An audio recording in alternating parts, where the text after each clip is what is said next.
Okay. So very good morning, one and all. So am I visible? Am I audible? Is the screen visible?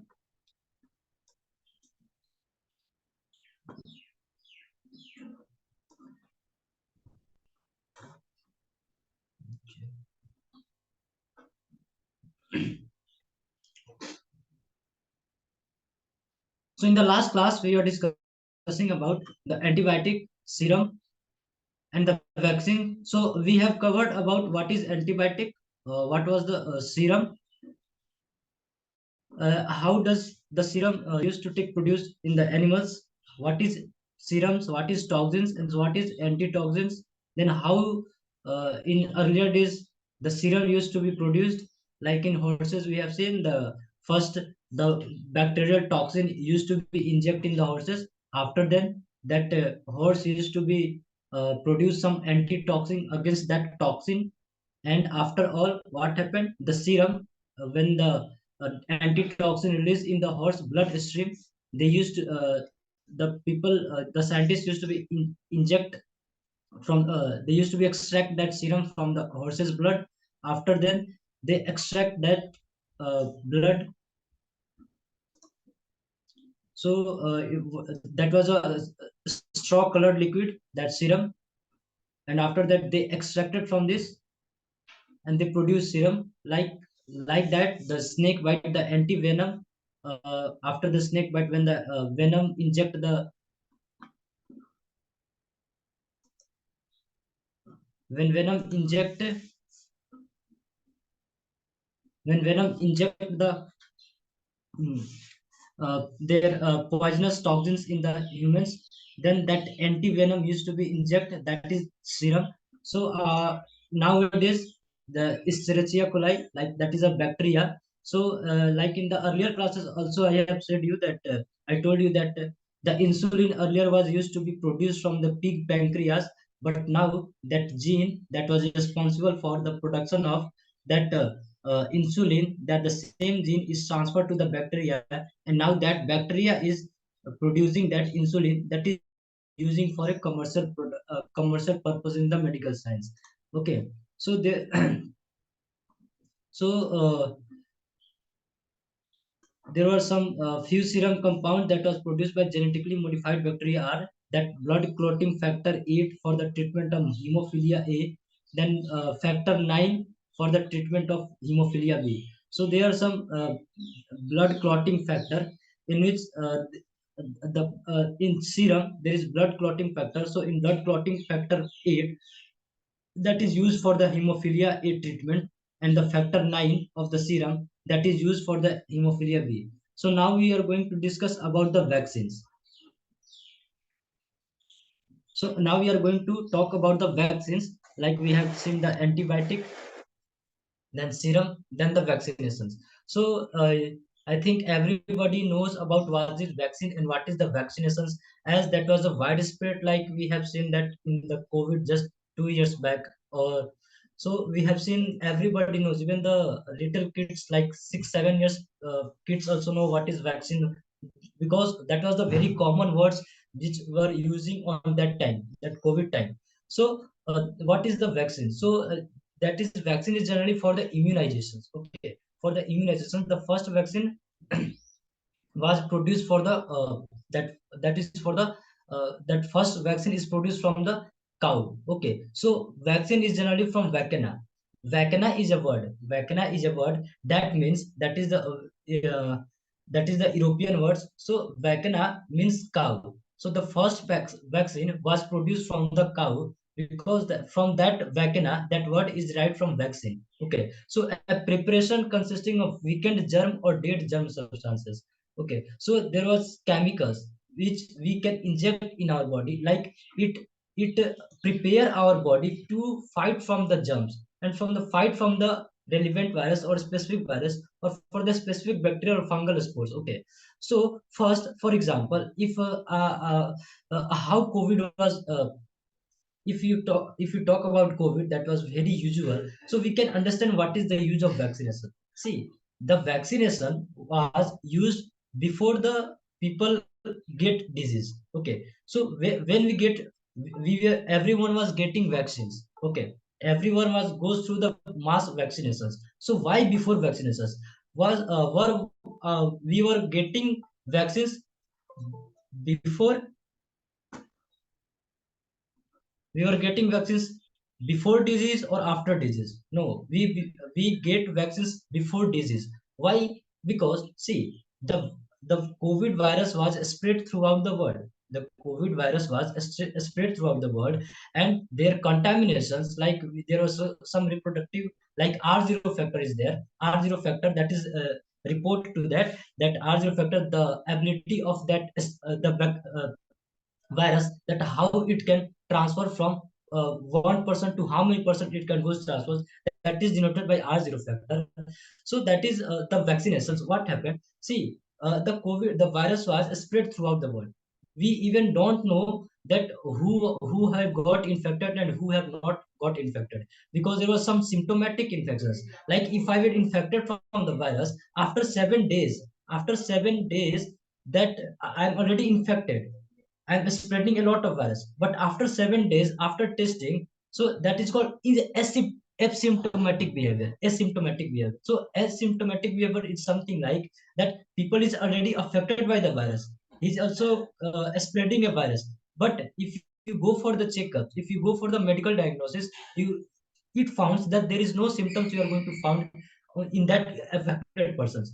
But that is preparatory period for the virus. It takes 7 to 8 days. After then we are going to see that there is some symptoms. We are going to see the person who got infected by the vaccines, like cough, fever, a lot of things is going through when the virus has attained their maturity. Okay, so what happened? So the people are already spreading the virus. So it was very common that the virus was spread throughout the world. It was very common. Even we don't know who got the infected, who has not got the infected. Okay. So the person who has not got infected, see, the people who has less immune system, who doesn't have the ability to fight with that virus, if their immunity is less, so they are more susceptible to that virus. Okay. So what happened? For example, if I'm susceptible, I don't know I'm susceptible or I'm immune, my body is immune that much that I can fight against that virus. Okay, so what I will do, the researchers of the all over the world, they have created one vaccine like uh, Covaxin. Okay, there was a lot of vaccine was there, Covaxin and others vaccine was there. So what happened? The researchers have done the trials. After then, they have prepared one chemicals. That chemicals has the ability and that has the potential that goes through our body, and that the chemical has potential that can fight against that virus. So we are first we get the vaccines by the injection. So once we get vaccinated, once we got to know that our body system is immune, so what happened when that virus is attack our body? So when our immune system gets to know that, oh, this virus has come, now I have to prepare the antitoxin about that. So what happened? So when that virus will come, when that virus is attacked, so what happened? Their chemicals that chemicals, what happened? That chemicals will produce that vaccine will produce the immunity substances, that chemical substance that produce. After that, that react with that toxins like the COVID virus they has created. So they will create that toxins. Then what happened? So that's how that chemical warfare happened in our body. So before getting disease, we first get vaccinations. So what is vaccination? So introduction of weakened germs or dead germ substance into the body for developing resistance to a particular disease. See, the vaccination was also germs. The vaccines what we are getting, that was also produced by some chemical substances or from the germs material, like from the other material they are producing. So what are that the germs? So these were the substances that is used for our used in our body to resistant for a particular disease. Like we are using vaccines to fight against a particular disease, against that is COVID. Okay, that is coronavirus what was there. So vaccines are available for a variety of diseases such as cholera, typhoid, measles, chickenpox, etc. So these are the vaccines. Like when the pets, when the if you have pets or you have dogs, so after when the dog attains some some maturity period of time, they have to go for vaccination. Why they have to go for vaccinations? Because in animals they have different types, they have different types of viruses. Okay, so if we are not going to vaccinate that animals, what happened if that animal or if that pet is by mistakenly, if it bites you, so what happened, you can, unfortunately you can get bite and you can get injected with that virus. So that's why even our pets when attends to 1 to 2 years, or after when they attain the maturity, we have to go for the vaccination for our pets. Okay, like that in chickens, whatever we used to eat the chickens, what for the food purpose. So what happened when that chicks, when the chicks attain their maturity, so when the chicks are in when they are in poultry farm, so in poultry farm what happened, so when the chicks uh, take birth, after 1 to 2 months, they also have to get vaccinations. They also have to get vaccinations, because if they won't get vaccinations, what will happen, by mistake they can get the chicken pox. Okay, by mistake if the bird flu or any other animals, any other viruses that attack that animals, what will happen, they will get infected. And after what happened, so you have in the news you have seen that bird flu is already spread in our, but because of bird flu there is a less production of chickens. This disease, there is less production of chickens than other so because of that virus, what happened, so before that the chickens also has to be give chickens, we provide chickens to the vaccines, so after that we can sell to the market. If you do not provide any vaccine to the chickens or chicks, what will happen, they will grown up, after then they will come to the market. And if that will be not vaccinated, what will happen, even after consumations, might be happen that we can get also the virus. Okay, because viruses are mostly zoonotic.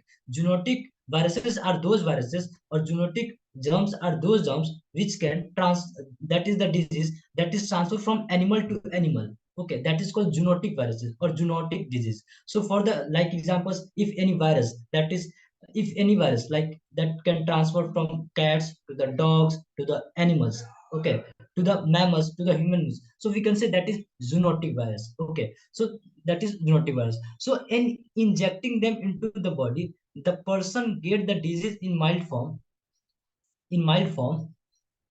and his body gets stimulated to produce antitoxins. So whenever we used to get the vaccines, what well, that once we get the vaccines in our body, after then that our body produce antitoxins against that virus or against that pathogens.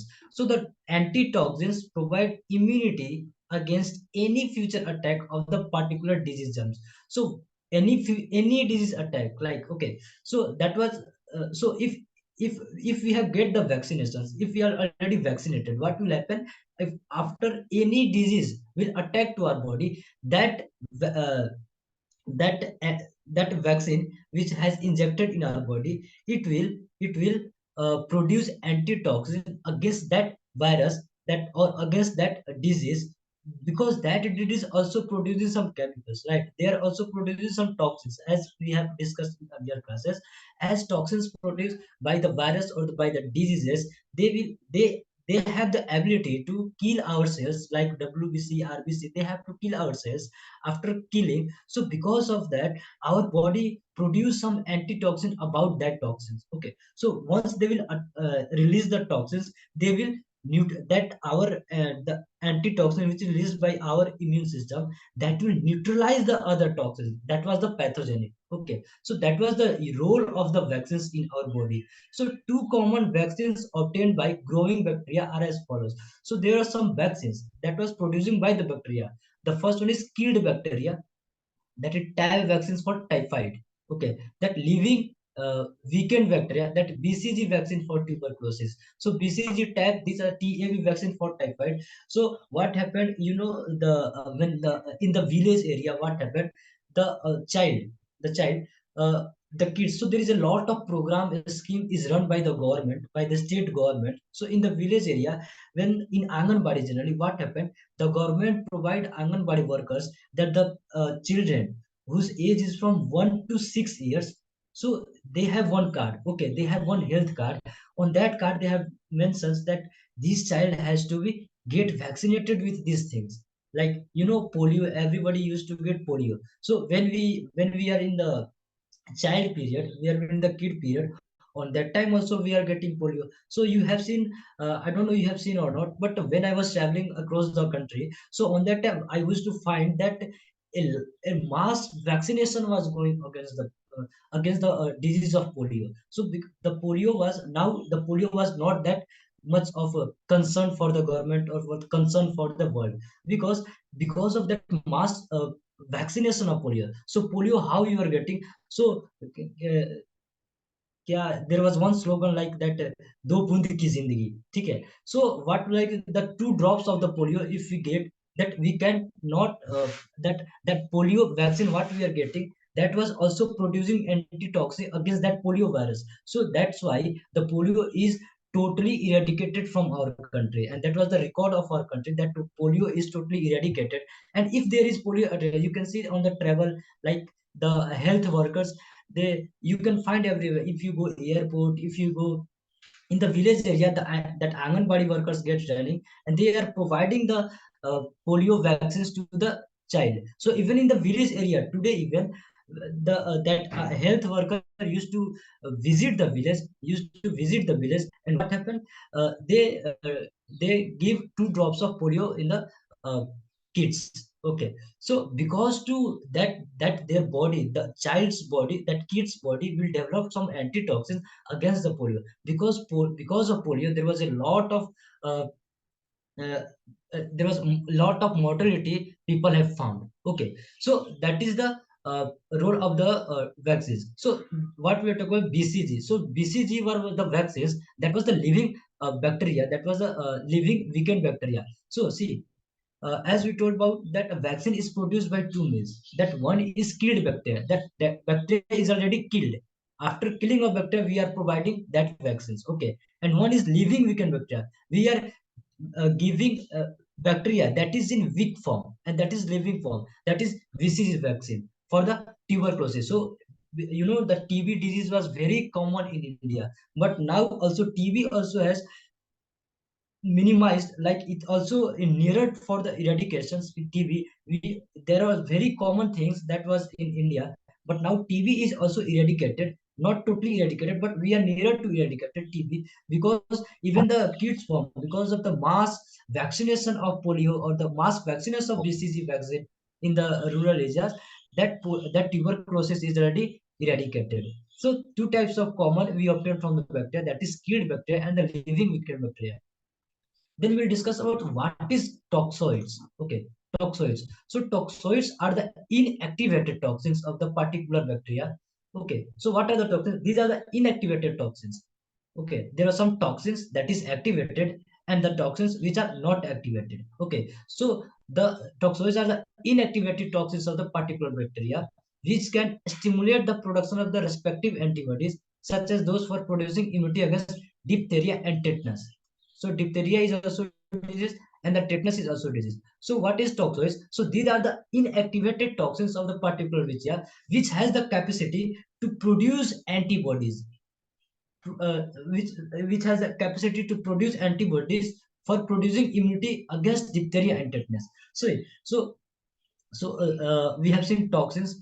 Okay, like that we have toxoids. So toxoids are generally inactivated toxins. They are not activated, they are inactivated toxins of a particular bacteria, and which has the capacity that produce and to produce respective antibodies, such as those for producing immunity against diphtheria and tetanus. So if anyone is getting diphtheria and tetanus disease, so because of that, that toxoids, which has the potential, that is inactivated toxins that produced by the bacteria, and which has the ability to produce antibodies against the diphtheria and tetanus. So as earlier I said, whenever we by mistake even we get the needle, if we bite the needle snitch in our skin, what will happen? Our parents used to go nearby the clinic, and we used to get the injection of tetanus. Why we used to get injection? Because there is one bacteria, that is tetany. Okay, there is one bacteria, that is tetany, which is very difficult.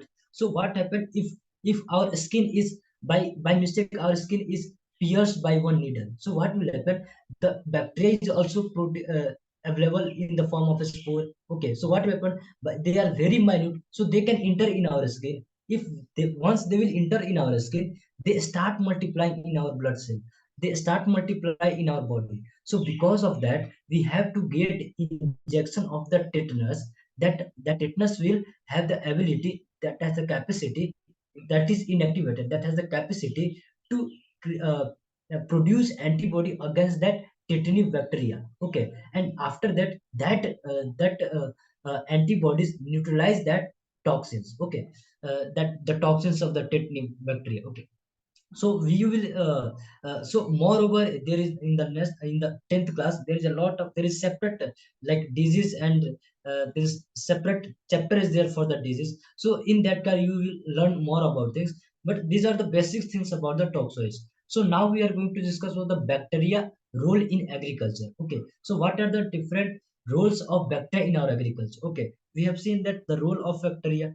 Okay, role of bacteria we have seen only for the disease. They are producing disease, they are producing antibiotic, they are producing chemicals. So we have seen this. But what is the role of bacteria in agriculture? So there was a multiple role of bacteria in agriculture. Okay, so we will see, this is a very interesting topic, how bacteria play role in nitrogen cycle, how they play role in carbon cycle, phosphorus cycle, they fix nitrogen. Okay, so there are some bacteria, some nitrogen fixing bacteria. So as we know that our in our atmosphere we have how many percent of we have 78% of nitrogen present in our atmosphere. Okay, but for the soil application, for example, if you want to grow any plants, so if you want to grow any plants, we need, what are the major constituents we need for the plant growth? So we need npk. npk means nitrogen, phosphorus and potassium. Nitrogen, phosphorus and potassium, these are the major elements that any plants have to need. These are the basic elements and the major elements that a plant need during their growth period. Because why nitrogen? See, why nitrogen we need? See, whatever the amino acid, whatever the DNA, whatever the muscles, whatever the proteins, that their primary compound is nitrogen. Like the every amino acid, in every amino acid, the nitrogen is attached with the amino acid. Even for the DNA, okay, even in the DNA, the nitrogen compound is attached with the DNA. Okay, okay. So in amino acids, proteins, so nitrogen is the basic elements. Then we have phosphorus, then we have potassium. Okay, so these are the basic elements we need for the growth of plants. If the plants is if the plants is lack of any of these three elements, what will happen? They won't show the growth. Okay, and also there are micro elements and there are micro elements. Okay, they also need the nitrogen, phosphorus, potassium, then, but these are the three basic elements. Okay, so what happened in our Indian soil, in our Indian, there is ratio, that is we there are one ratio like npk. So there are different ratio how much requires. For example, for if you want for cereals, so in cereals we need more nitrogen, we need more phosphorus and potassium. Okay, so what happened? So if you don't have nitrogen in our soil, what will happen? The plants won't be growth, that plants won't be germinate, that plants won't show a proper growth. If you don't have nitrogen, if you don't have phosphorus, if you don't have potassium. See, we in our soil we have only 2 to 3% of nitrogen.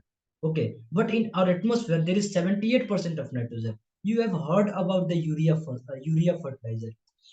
You have heard about the urea fertilizer, that is granular fertilizer. What happened in that? Up to 43%, 40% of the nitrogen present in that urea.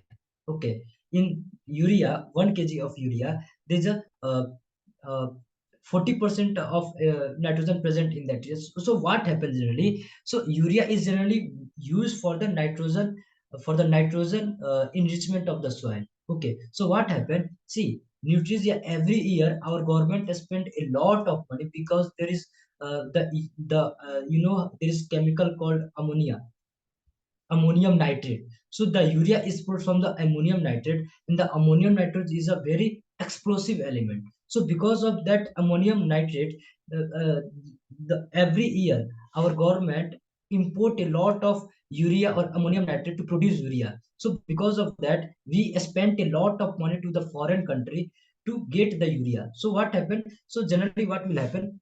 So if we are importing a lot of ammonium nitrate for producing of urea, we are spending a lot of money. So can we go for any alternative that we don't need urea at all? Yes, we can go, because this mechanism is found in the bacteria. This mechanism is found in bacteria. So what happened? There is one bacteria that is called rhizobium. See, the rhizobium bacteria has the ability that they can capture nitrogen from the environment, from the atmosphere. See, in atmosphere we have 78% of nitrogen, but in soil we are in deficient of nitrogen. But that is not in the usable form. For example, if I'm telling that wheat in a consumable form, for example, if you like puri, okay, if you want puri, if I'll give you wheat, the raw wheat, okay, the raw wheat to you, can you eat? Yes, you can't eat, because that is in raw form. That is in raw form, you can't eat. First, you have to grind it. The wheat has to go through milling processes. After then, it will become flour. After then, our mom used to be prepared by dove. They prepared dove. After then, what happened? That dove will prepare in the small balls. After that, that balls will get converted in the puri. Okay, after the frying of that puri, we are able to eat. So that is in consumable form, right? So like that, even that nitrogen what soil wants, they need in nitrate form.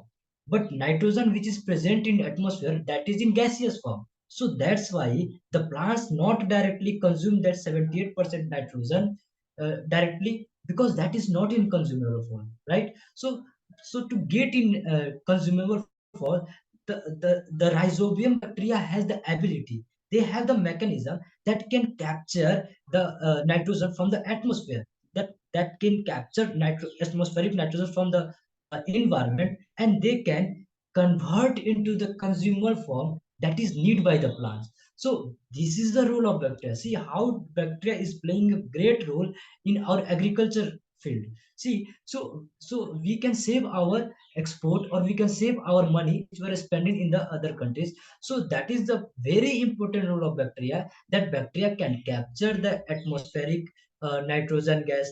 After the capturing, they can convert that nitrogen gas in the nitrate form, and that is the nitrate form that is consumable form by the plants, and that is provide to the plants. So our plants don't need any urea, we don't need any external application of urea and other foliar application. So that is the benefit of bacteria in agriculture fields. So a special bacteria of soil bacteria, that is rhizobium, is found living in small nodules on the roots of leguminous plants such as beans. These bacteria pick up free nitrogen from the soil.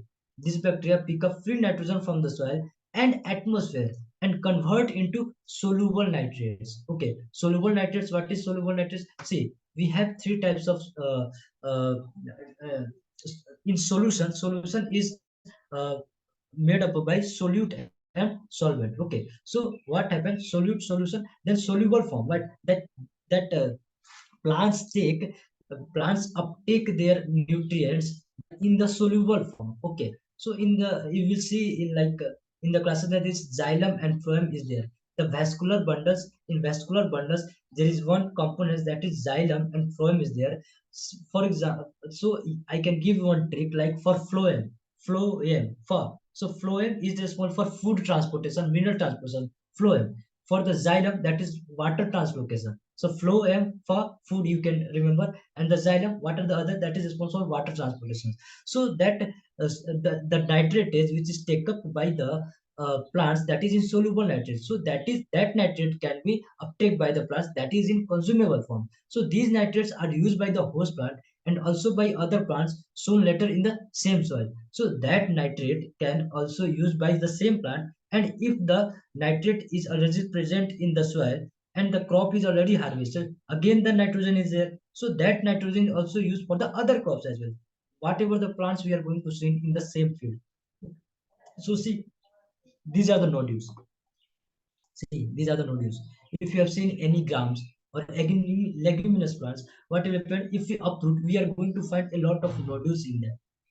We are going to find a lot of nodules in that. So that in that nodules, if we cut that nodules, so what happens, there's a red color will come out, that is called red hemoglobin like. Okay, so that is that is the that shows that the rhizobium is present in that nodules. So because of red hemoglobin, because not our hemoglobin, it's look like a red color, so that is called hemoglobin type. Okay, so it's look like red color, so that is called the hemoglobin that is present there. So that is the identify that rhizobium is present in that nodules. So these are the role of bacteria in agriculture. That in the same soil. So certain free living bacteria in the soil like azotobacter, clostridium, use the free nitrogen of the soil and convert it to ammonia with hydrogen, which turns get converted to amino acid and nitrates, enriching the soil. So there are some certain free living bacteria. See, free living bacteria means the bacteria which is freely present in the soil. See, there are two types of bacteria. One is free living, one is parasitic bacteria. The bacteria which cannot live without their host. So we can say they are parasitic. Okay, if the host will die, the bacteria will die. So that is dependent bacteria. Okay, or we can say parasitic bacteria. What is free living bacteria? They don't need any host. Okay, so certain free living bacteria in the soil like azotobacter and clostridium use the free nitrogen of the soil. They use the free nitrogen of the soil, the nitrogen that is available in the soil. They use the free nitrogen of the soil, and that nitrogen is get converted into ammonia with hydrogen, and which turns get converted to amino acids and nitrates. They converted into amino acid as well as they converted into nitrogen, and that nitrogen and that amino acid which the in the soil where they are residing, that soil is enriched by the nitrates. Okay, so these are the certain free living bacteria in the soil like azotobacter clostridium. See, the rhizobium is not free living.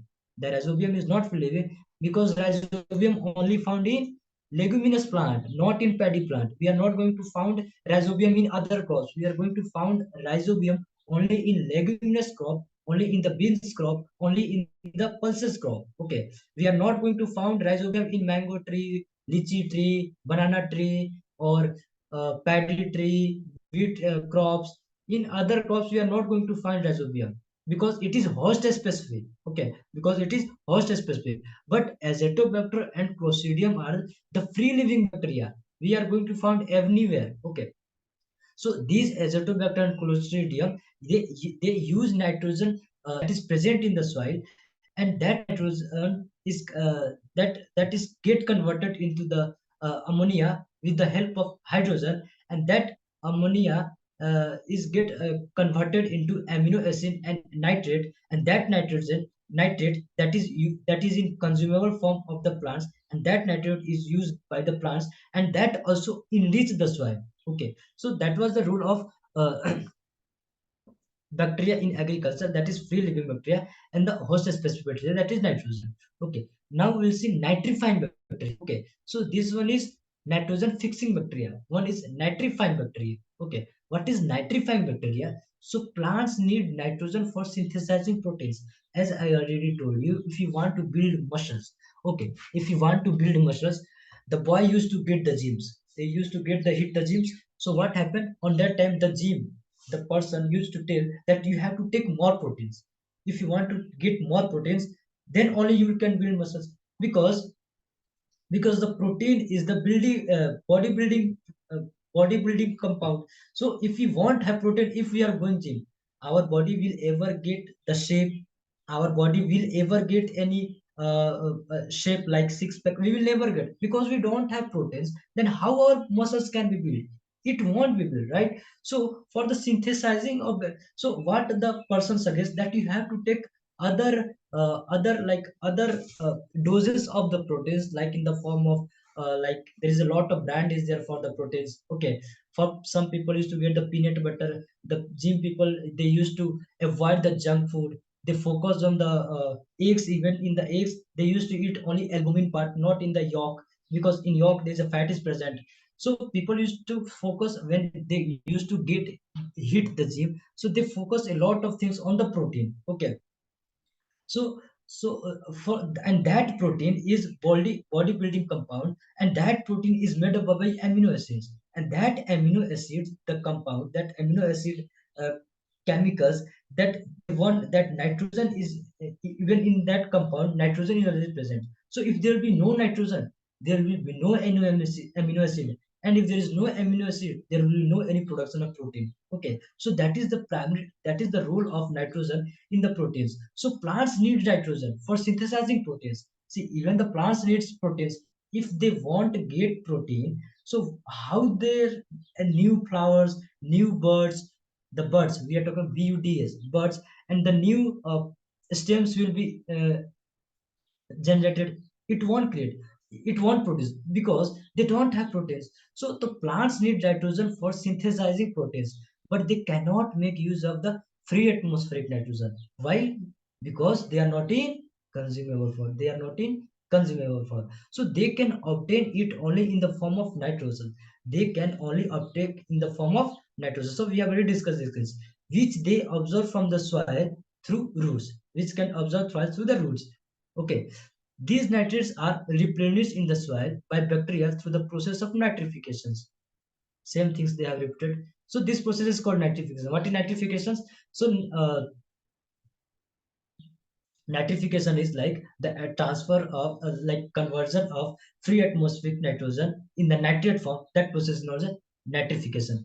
Okay, so if anybody asks what is nitrification, so you can say the conversion of free atmospheric nitrogen into the nitrate form by the help of bacteria. That process is known as nitrification. For this, some bacteria first convert the nitrogenous waste of animals and the dead remains of plants and animals into ammonia.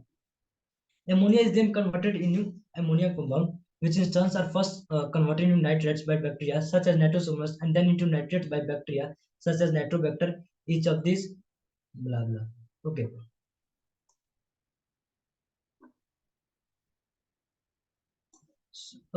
So we are discussing about the nitrifying bacteria. Okay, so in nitrifying bacteria, what happened?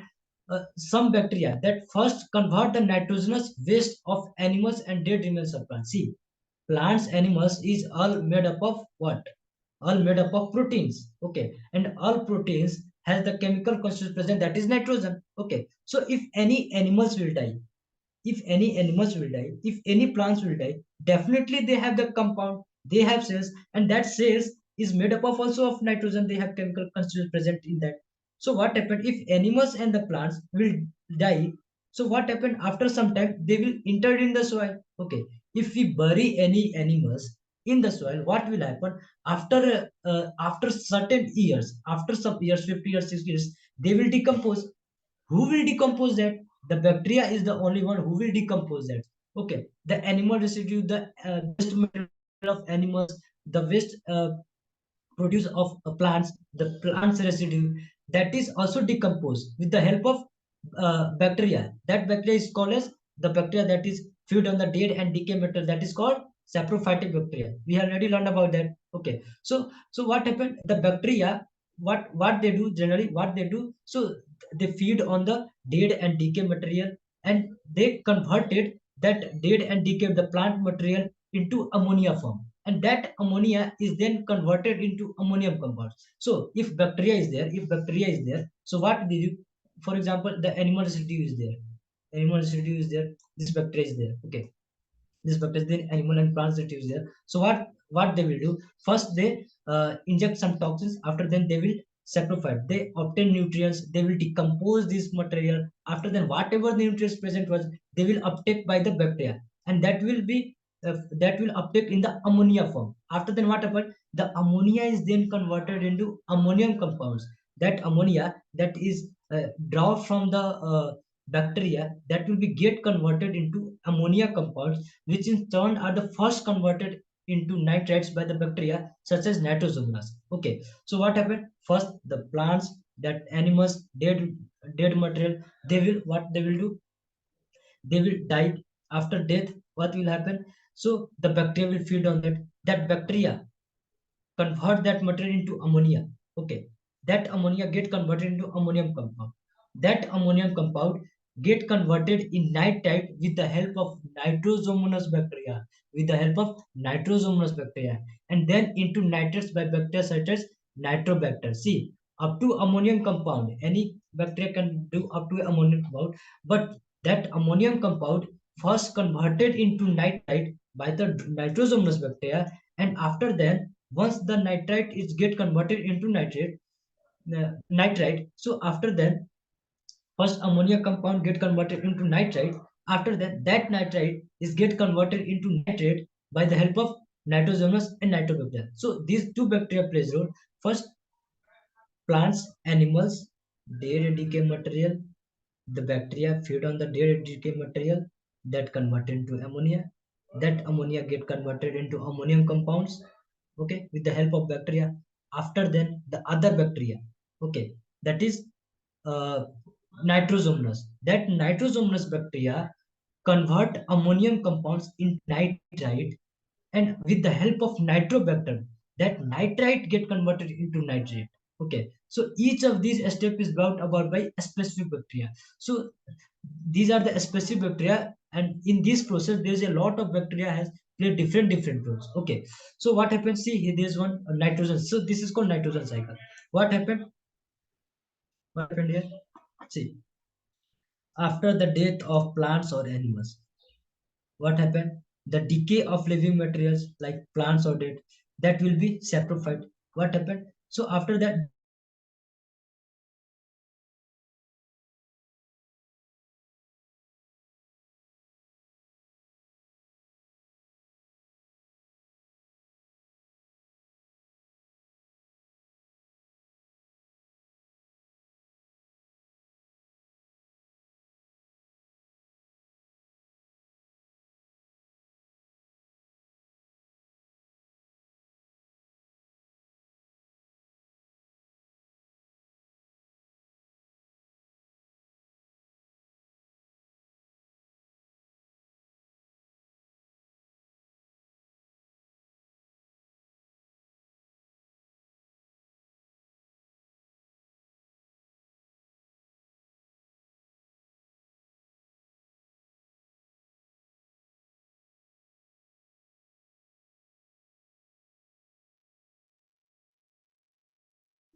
ये क्या हो sir बात ही नहीं कर रहे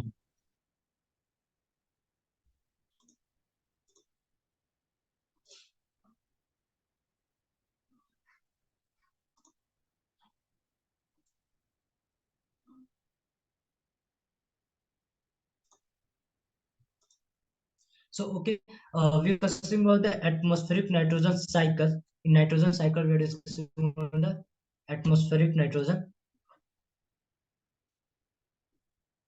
कितने लोग class पढ़ रहे हो?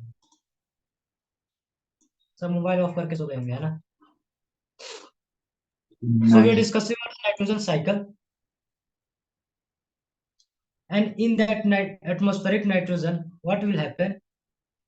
The biological fixation, the atmospheric nitrogen is get converted by the bacteria into the nitrate form. See, atmospheric nitrogen that will capture by the rhizobium. That rhizobium convert that atmospheric free nitrogen into nitrate form. That nitrate is uptake by the plants. Again, what is denitrification? So then here we will discuss this thing. Like denitrification is something like the nitrate form is get converted by the nitrite, or again this nitrate is get converted into atmospheric nitrogen. So that is called denitrification. That is also play a role because of bacteria.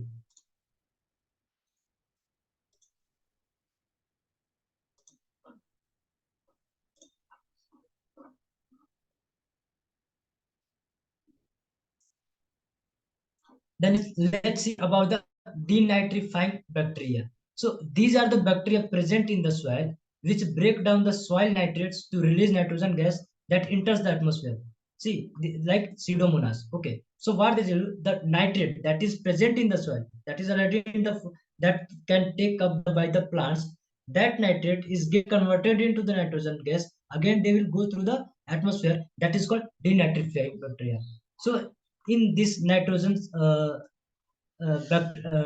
bacteria role in agriculture, we have discussed about the nitrogen fixing bacteria, that is the the free nitrogen get converted into nitrate form again, that it take up by the plants, that is nitrogen fixing, like host specific bacteria, that is rhizobia, which is very very important, they can ask in exam as well. Okay, so in a special category of bacteria, soil bacteria, that is only present in the leguminous crop plants. Okay, then again we have seen about the free bacteria like azotobacter bacteria, clostridium bacteria, that that is free nitrogen that take up by the soil and the plants, and that is get converted into ammonia with the help of hydrogen, and that hydrogen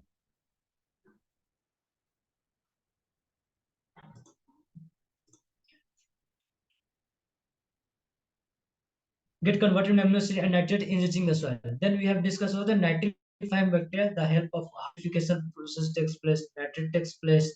After then,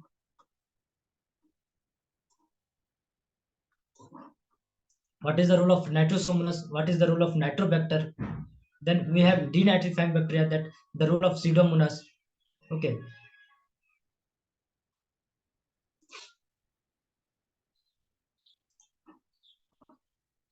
so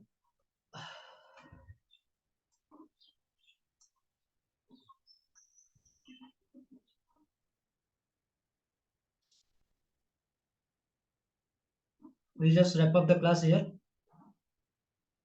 We'll discuss again these things in the next class. Denitrifying bacteria. Okay. So thanks a lot. Have a great day ahead. Thank you. Same to you.